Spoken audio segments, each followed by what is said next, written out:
साथियों, ये तो आप जानते हैं कि उत्तर प्रदेश में नगर निकाय चुनाव इलाहाबाद हाई कोर्ट की जो लखनऊ बेंच है उसके फैसले के बाद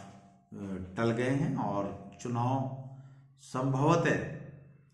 अब मई जून में होंगे, उससे पहले नहीं होंगे, क्योंकि जो भी उत्तर प्रदेश के मुख्यमंत्री योगी आदित्यनाथ ने अन्य पिछड़ा वर्ग के आरक्षण को लेकर आयोग का गठन किया है, उसका कार्यकाल ही 6 महीने का रखा है। इसलिए 6 महीने से पहले तो चुनाव किसी भी कीमत पर संभव नहीं है। लेकिन मैं ये बात इसलिए कर रहा हूँ कि पिछले करीब 20-22 दिन से मैं ना तो कोई राजनीतिक और सामाजिक मुद्दों पर अपना कोई आर्टिकल लिख पाया, अपनी राय दे पाया, या समाज में क्या घट रहा है उस पर दे पाया, और ना ही मैं वीडियो संदेश के माध्यम से आपके सामने उपस्थित हुआ, हाजिर हुआ। अब मैं फ्री हो गया हूँ और सहारनपुर में वापस आ गया हूँ। इसलिए 1-2 दिन में अलग अलग मुद्दों पर बात करेंगे। राजनीति के जो तमाम तर मुद्दे हैं उन पर भी बात करेंगे कि किस तरीके से सहारनपुर में एक व्यक्ति बौखलाहट में आपे से बाहर है, चुनाव हो नहीं रहा, किसी भी राजनीतिक दल ने एक दल को छोड़कर अपना कोई प्रत्याशी घोषित नहीं किया, लेकिन वो बेचारा मजलूम अकेला ही अपने स्टिकर और पोस्टर सहारनपुर में गली मोहल्लों में लगवा रहा है, दीवारों पर चस्पा करवा रहा है। अब ये समझ में नहीं आ रहा कि ये शख्स चुनाव किसके साथ लड़ रहा है और किसके नहीं, क्योंकि चुनाव तो ना तो अधिसूचना जारी हुई, ना चुनाव आयोग ने कोई कार्यक्रम घोषित किया। और आप जानते हैं कि उत्तर प्रदेश नगर निकाय का जो चुनाव है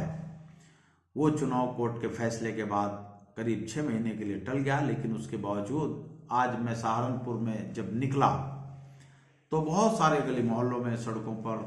मैंने इस व्यक्ति के, जो अकेला ही खुद ही चुनाव लड़ रहा है, अब ये नहीं पता किससे चुनाव लड़ रहा है, मैंने देखा कि वो साहब के बड़े बड़े स्टिकर लग रहे हैं और कुछ चौराहों पर उनके पोस्टर भी लगे हुए हैं कि ये प्रत्याशी है। और कमाल की बात ये है कि चोर उचक्के भी इनके पोस्टरों पर बैठे हैं। तो अब अलग अलग मुद्दों पर चुनाव पीछे क्यों हटा,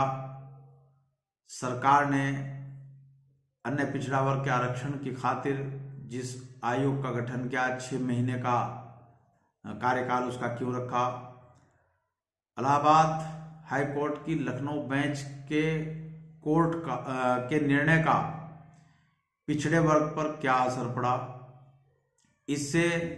SC, ST, OBC और माइनॉरिटीज के हक अधिकारों पर एक सुनियोजित साजिश के तहत कहां पर डाका डाला गया।